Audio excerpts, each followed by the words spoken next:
On a vast, sun-scorched plain in North Africa, the ground began to tremble. A low rumble grew into a deafening roar, not of men, but of something far more ancient and terrifying. 80 living engines of war, colossal elephants with painted tusks and screaming riders, surged forward in a wave of gray fury.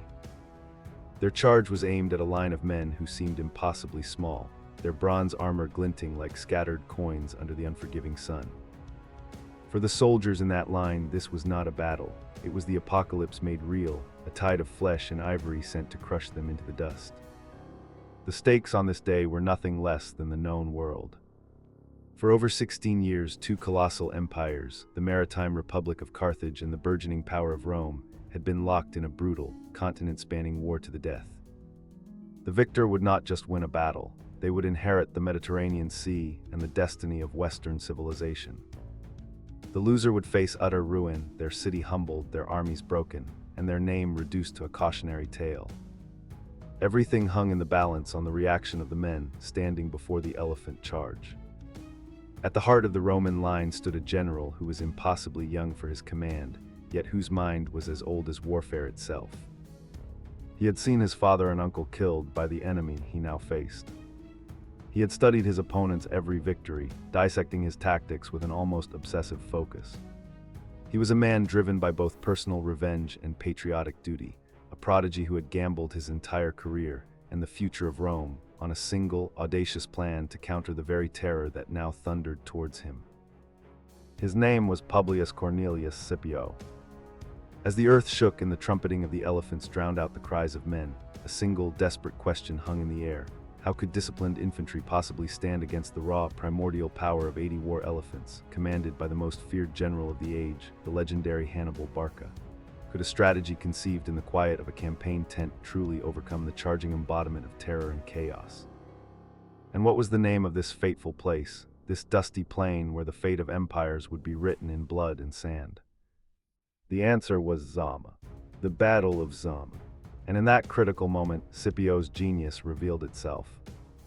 Instead of a solid, unbreakable wall, his legions were arranged in columns, with wide, clear lanes running through their formation.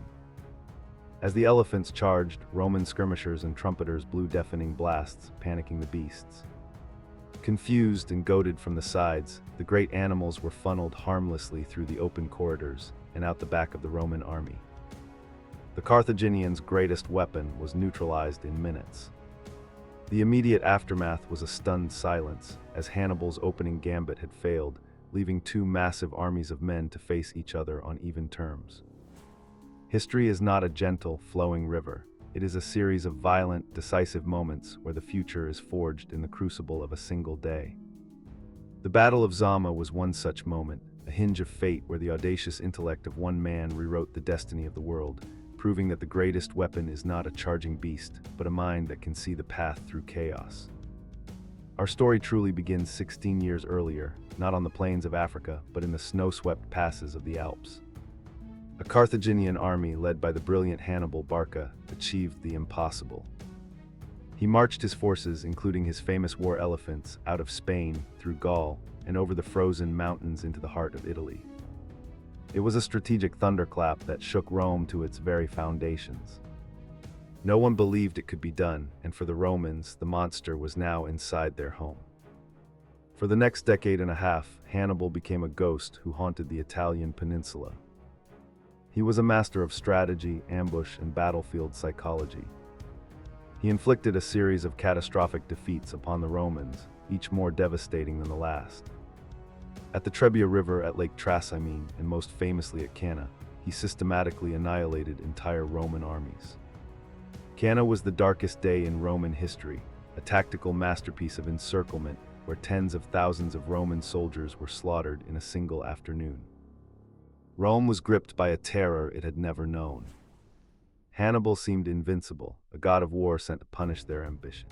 In their desperation, they turned to a strategy of avoidance named after the dictator Fabius Maximus, the delayer. The Fabian strategy was simple: do not engage Hannibal in a pitched battle. Shadow his army, harass his supply lines, and bleed him slowly, but never give him the decisive confrontation he craved. It was the strategy of a wounded animal, a sign of Rome's profound fear. While Hannibal roamed Italy, seemingly at will, a new theater of the war was raging in Spain. This is where the Scipio family made its name, and where it met its tragedy. The young Publius Cornelius Scipio saw his father and uncle, both respected generals, outmaneuvered and killed by Carthaginian forces. He inherited a legacy of defeat and a burning desire for vengeance. In an act of incredible audacity, the Roman Senate, desperate for a commander in Spain, gave the position to the young Scipio, who was technically too young to even be a senator.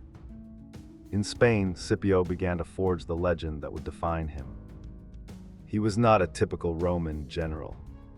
He studied Hannibal's tactics not just to counter them, but to adopt them.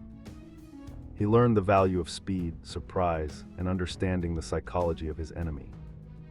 His first great act was the stunningly swift capture of the main Carthaginian base in Spain, New Carthage. He took the city in a single day through a surprise attack across a shallow lagoon, a move no one thought possible. He was becoming a reflection of the very enemy he sought to destroy. Scipio was also a master of winning hearts and minds. He treated captured Spanish chieftains with respect, released hostages, and projected an aura of fairness and clemency. He understood that this war would be won not just with swords, but with alliances. He slowly but surely turned the tide in Spain, driving the Carthaginians out and securing a vital source of wealth and manpower for Rome. He returned to Italy not just as a conqueror, but as a hero who had avenged his family and given Rome its first taste of real victory. Back in Rome, Scipio proposed a plan that the old guard, including the cautious Fabius Maximus, considered pure madness. He argued that the only way to defeat Hannibal was to stop fighting him in Italy. The war, he declared, must be taken to Carthage itself. He wanted to invade North Africa, forcing Carthage to recall Hannibal to defend their own homes.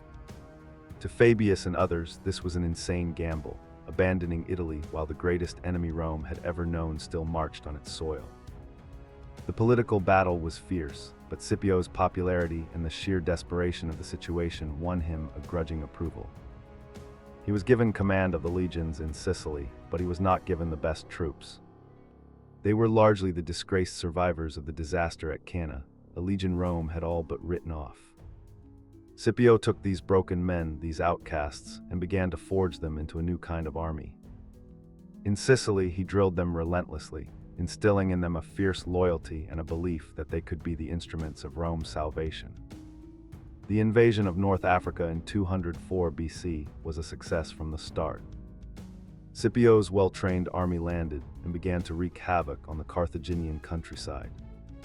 Crucially, Scipio finalized a secret alliance that would prove to be the single most important factor in his campaign. He won over Massinissa, a brilliant and ambitious prince of the Numidians, the finest horsemen in the ancient world. For years, Numidian cavalry had been Hannibal's greatest advantage. Now, Scipio had turned that weapon against Carthage. Scipio won a series of decisive victories in Africa, most notably in a daring nighttime raid where he set fire to two massive Carthaginian and Numidian camps, destroying their armies with minimal Roman losses. The panic in Carthage was absolute. Their lands were being ravaged, their armies were being destroyed, and a brilliant Roman general was at their gates. They had only one option left, one final card to play.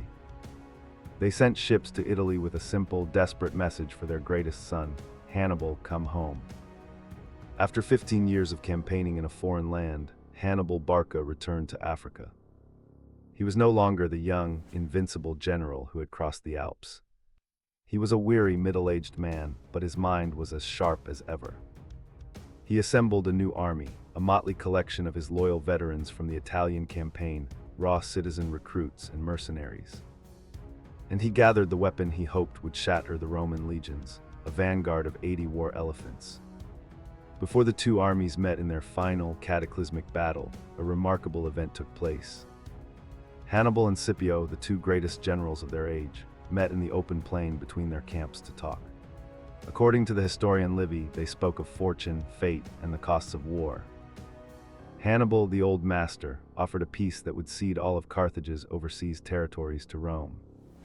Scipio, the young challenger, refused. He had gambled everything on total victory, and he would not back down now. The die was cast. The battle would be fought the next day. On the morning of the battle, the two armies drew up in formation. They were a study in contrast. Hannibal's army was larger, with its 80 elephants and a deep, three-line formation of infantry. His plan was to use the elephants to create chaos, and then use his first two lines of infantry to exhaust the Romans before delivering the final blow with his third line of elite veterans. His weakness was his cavalry, which was inexperienced and outnumbered by Scipio's Roman and Numidian horsemen. Scipio's army was smaller but more professional. His legionaries were the veterans of the Spanish and Sicilian campaigns, disciplined and fiercely loyal. His supreme advantage was his cavalry, led by himself and the formidable Massinissa. His entire strategy rested on two pillars: first, neutralizing the elephants, and second, using his superior cavalry to win the fight on the flanks and then return to strike the decisive blow against the Carthaginian infantry. It was a plan that required perfect timing and unwavering discipline. The battle began with the thunderous charge of the Carthaginian elephants. This was the moment of terror Hannibal had planned for, the shockwave designed to break the Roman spirit. But as we know, Scipio's innovative formation turned the terror into a spectacle. The wide lanes and the cacophony of Roman horns created a channel of chaos, guiding the panicked beasts through the legions. Some elephants, wounded and terrified, even turned back, crashing into Hannibal's own cavalry on the flanks and adding to the disruption. With the elephant threat gone, the cavalry battle on the wings began. As Scipio had anticipated, his superior Roman and Numidian horsemen quickly overwhelmed their Carthaginian counterparts. They drove them from the field in a disorganized rout. This was a critical but dangerous part of the plan. Scipio's cavalry had to chase the enemy far enough to ensure they would not return, but they also had to rally and return to the main battle before his own infantry was overwhelmed. The fate of the battle now rested on a race against time. Meanwhile, in the center, the main infantry lines crashed together in a brutal, grinding melee. The sound was a deafening roar of clashing steel, splintering wood, and the screams of thousands of men. Scipio's legionaries, the Haestati, engaged Hannibal's first line of mercenaries. The fighting was savage, but the disciplined Romans pushed them back. The mercenaries, retreating in disarray, were not welcomed by the second line of Carthaginian citizen levies, who refused to let them pass, forcing them to flee to the wings. The Romans, weary but victorious, now advanced on Hannibal's second line. Another desperate, bloody struggle ensued. Scipio's men were being worn down, just as Hannibal had planned. They were fighting through a wall of bodies, taking casualties and expending precious energy. Finally, they broke the second line as well. But now they faced the final and most dangerous part of Hannibal's plan. Before them stood Hannibal's third line, his hardened veterans of the Italian campaign, fresh, rested, and utterly loyal to their commander. This was the crisis point of the battle for Scipio. His infantry was disorganized and exhausted from fighting through two successive lines of enemy troops.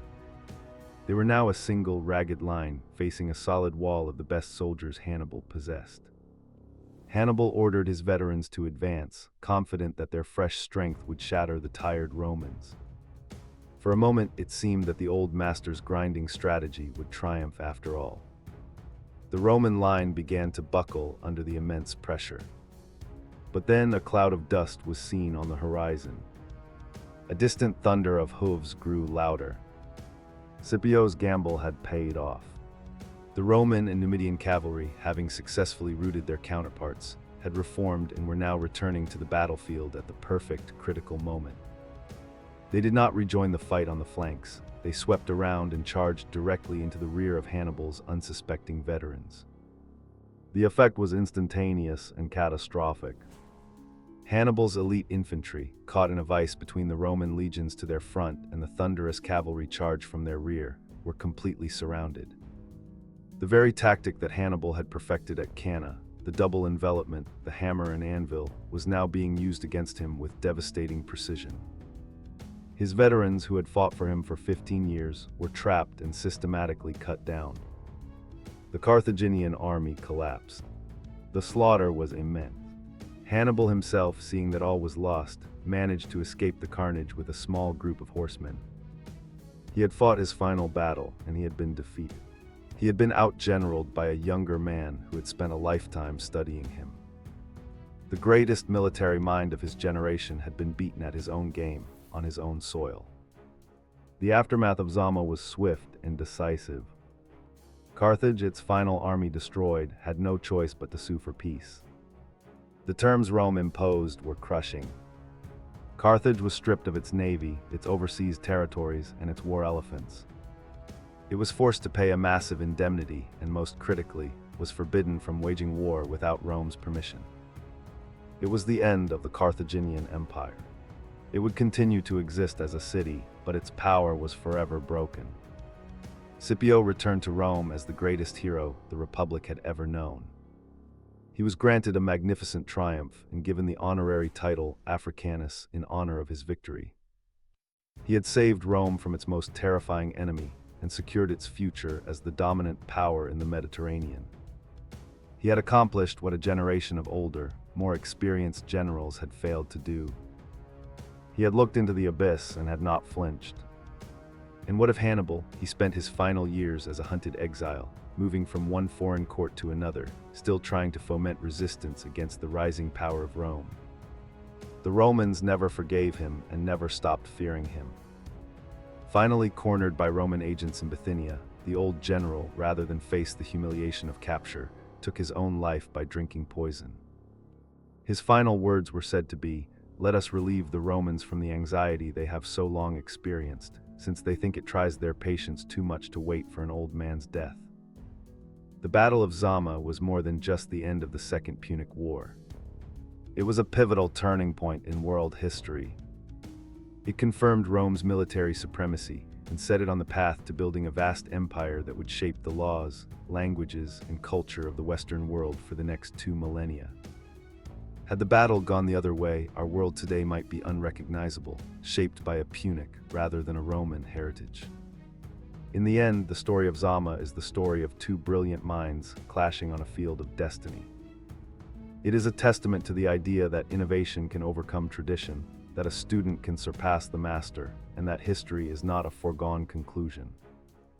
It is shaped by moments of audacious courage and strategic genius, on dusty plains where the future of the world is decided by the clash of iron, the thunder of hooves, and the brilliant, terrifying calculations of the human mind.